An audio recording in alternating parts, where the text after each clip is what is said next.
NID election commission থেকে চলে যাবে, এটা ইসির অধীন থেকে নিয়ে যাবে এরকম সিদ্ধান্ত হয়েছে বলে আমার কোনো জানা নেই। আসলে গত কালকে একটা প্রাথমিক একটা মিটিং ওনারা সভা একটা ডেকেছিলেন, ক্যাবিনেট ডিভিশনে বোধহয় ডেকেছিল।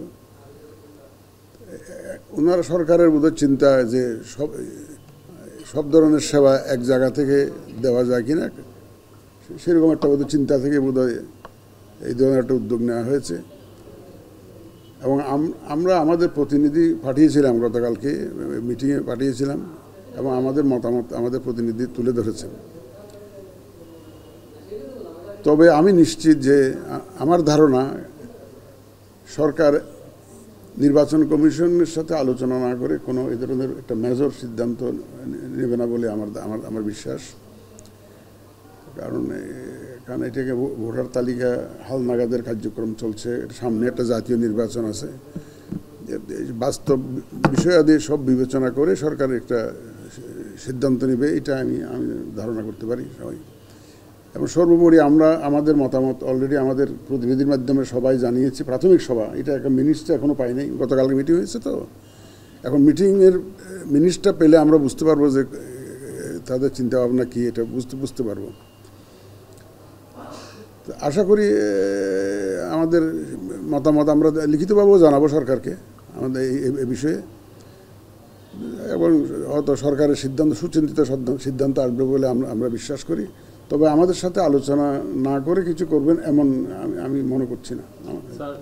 সমস্যা তো জানা হবে, আমরা লিখিতভাবে জানাবো কী সমস্যা হবে, লিখিতভাবে জানাবো। আমি এগুলো এখন আর প্রেসে এগুলো বললে লাভ নেই, আমি টায়ার্ড হয়ে গেছি, আপনারাও টায়ার্ড হয়ে গেছেন। সমস্যা তো একটা হবেই। তবে সরকার এটা চিন্তা করছে কীভাবে সব ধরনের নাগরিক সেবাগুলো এক জায়গায় দেওয়া যায়।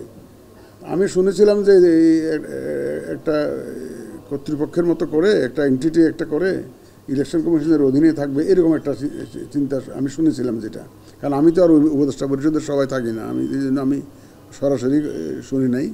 তো আমার ধারণা ছিল যে এই ধরনের একটা এন্টিটি গভর্নমেন্ট হয়তো করবে, যেখান থেকে সব ধরনের নাগরিক সেবা দেওয়া যাবে, ইনক্লুডিং এনআইডি, এবং এটা নির্বাচন কমিশনের অধীনে থাকবে, এমন একটা আমি শুনেছিলাম আমি। তো যা গতকালকে একটা মিটিং হলো, ওই মিটিংয়ে আমাদের মতামত আমরা তুলে ধরেছি আমাদের প্রতিনিধির মাধ্যমে। তো এখন আরও তো মিটিং হবে, তো এটা তো একদিনে হয়েছে না। তো সরকার একটা সিদ্ধান্ত নিয়ে ফেলেছে এমন আমি কিন্তু শুনি নাই যে সরকার সিদ্ধান্ত নিয়ে ফেলেছে এনআইডি ইলেকশন কমিশন থেকে চলে যাবে, এরকম সিদ্ধান্ত নিয়ে ফেলেছে বলে আমি। দেখুন, ব্যাপারটা হচ্ছে যে এনআইডিটা নিয়ে যাচ্ছিল কিন্তু স্বরাষ্ট্র মন্ত্রণালয়, এটা আইনি করে ফেলেছিল, আপনারা দেখেছেন, এফেক্ট দেয় নাই আর কি। তো আমরা সেটা সরকারকে বোঝাতে সক্ষম হয়েছি, এটা সঠিক হবে না, সিদ্ধান্তটা সঠিক হবে না, এটা স্বরাষ্ট্র মন্ত্রণালয়ে যাওয়াটা সঠিক হবে না, এটা তারা মেনে নিয়েছে। তবে তারা চিন্তা করেছে যে একটা জায়গা থেকে যদি এনআইডির সাথে আরও যদি অন্যান্য সেবাগুলো দেওয়া যায়, সেরকম একটা চিন্তা সরকারের হয়তো আছে। এবং how best to do it, এটাও একটা চিন্তার ব্যাপার আছে, তো যে কীভাবে এই কাজটা করা যেতে পারে। এখন এটা এমন না যে শুধু এনআইডিটা আমাদের থেকে নিয়ে গেল আর সব কিছু হয়ে গেলো, এমন তো না, এমন হওয়া উচিতও না, এবং এমন কিছু হবে বলে আমি অন্তত মনে করছি না। কারণ এখানে গতকালকে প্রথম সভায় কিন্তু আমাদেরকে যখন ডেকেছেন, তার মানে ওনারা আমাদের মতামতের গুরুত্ব দিবেন বলেই তো আমাদেরকে ডেকেছেন মিটিংয়ে।